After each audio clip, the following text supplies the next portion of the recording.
कहते हैं कि भगवान ने जिसके लिए जो गिफ्ट भेजना होता है वो भेज कर ही रहता है और वो उसी इंसान को मिलकर ही रहता है। आप चाहे कितनी भी कोशिश कर लीजिए, पर वो अगर आपके लिए आया ना, वो आपको ही मिलकर रहेगा।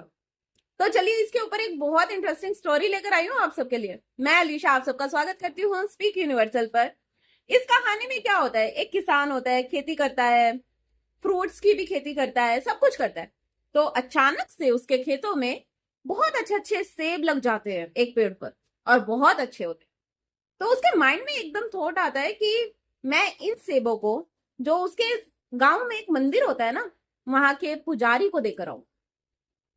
तो वो सारे एक पेटी में भरता है और पुजारी को देने के लिए निकल जाता है। पुजारी को जाकर वो जैसे ही वो पेटी थमाता है और वो कहता है कि ये मैं आपके लिए लेकर आया हूँ। आप सारा दिन मंदिर की सेवा करते हैं और ये मैं आपके लिए लेकर आया हूँ क्योंकि आपने मेरी भी बहुत मदद की है। तो मेरे खेतों में पहली बार इतनी अच्छी फसल हुई, तो सोचा सबसे पहले मैं ये आपको ही दूं। तो पुजारी मना भी करते हैं, लेकिन वो जबरदस्ती देकर चला जाता है, बड़े दिल से लेकर आता है। पुजारी जैसे ही वो पेटी को खोलते हैं तो देखते हैं उसमें बहुत ही लाल लाल और बहुत बड़े बड़े सेब थे। सेब को देखकर पुजारी कहते हैं ये तो बहुत अच्छे सेब हैं, क्यों ना मैं इन्हें अपने गुरु को दे दूं। वो अपने आश्रम में जाकर अपने गुरु को वो भेंट कराते हैं। भेंट करने के बाद क्या होता है कि गुरु जैसे ही वो सेब देखते हैं वो कहते हैं ये तो बहुत अच्छे सेब है, मैं क्यों ना इन्हें रसोई घर में दे दूं, ताकि सबको ये सेब मिल जाए, इसकी सब्जी बन जाए, या फिर ये फ्रूट सबके मुंह में पड़ जाए। या तो वो जाकर उसे अपनी रसोई उसमें दे देते हैं आश्रम की। आश्रम में जैसे ही वो सेब जाते हैं तो जो रसोईया होता है वो उस पेटी को देखता है, खोलता है तो वो देखता है कि बहुत लाल लाल सेब है। तो वो क्या करता है, वो अपनी बीवी के लिए उन सेबों को रख लेता है कि मेरी बीवी के काम आ जाएंगे, मैं इन सेबों को अपनी बीवी को दूंगा जाके वो भी खुश हो जाएगी। तो उसकी वो अपनी बीवी के लिए वो सारे सेब लेकर चला जाता है, कुछ सेब लेकर उसमें से चला जाता है। वो अपनी बीवी को जाकर वो सेब दे देता है।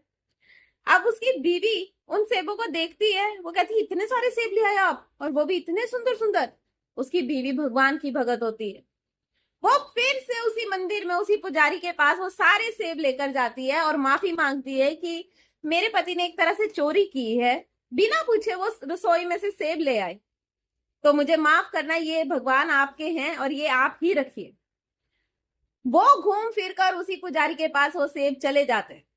कहते हैं ना, भगवान ने वो सच में उस पुजारी के लिए ही भेजे थे। जब तक उस पुजारी ने वो सेब नहीं खाए वो किसी के मुंह में पड़े ही नहीं। आप देखिए कैसे घूम फिर कर वो उस पुजारी पर ही चले गए, क्योंकि भगवान ने वो सेब उसके दान, कहते हैं ना दाने दाने पर लिखा है खाने वाले का नाम, वो ही हिसाब है।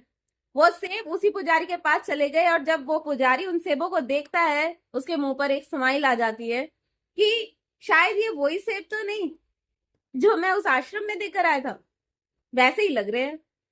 तो वो पुजारी वो सेब लेकर अपने घर चला जाता है और उसे ये बात समझ में आती है कि भगवान चाहता था कि मैं इन सेबों को खाऊं, और देखो घूम फिरकर मेरे पास सेब आ ही गए। तो ये कहानी बताने का मेरा यही मतलब है कि भगवान ने जिसके लिए जो चीज सोच रखी है ना, वो घूम फिरकर उसको मिलेगी ही मिलेगी। कहते हैं नसीब का लिखा कभी कोई मिटा ही नहीं सकता, और अगर नसीब में नहीं है तो आप पा ही नहीं सकते। तो कैसी लगी आपको ये कहानी? आई होप, छोटी सी कहानी है लेकिन मतलब बहुत बड़ा है। आई होप आपको ये पसंद आई होगी। तो प्लीज मेरे चैनल को लाइक और सब्सक्राइब जरूर कीजिएगा, ताकि ऐसी बहुत सारी वीडियोस मैं आप सबके लिए लेकर आती रहूं।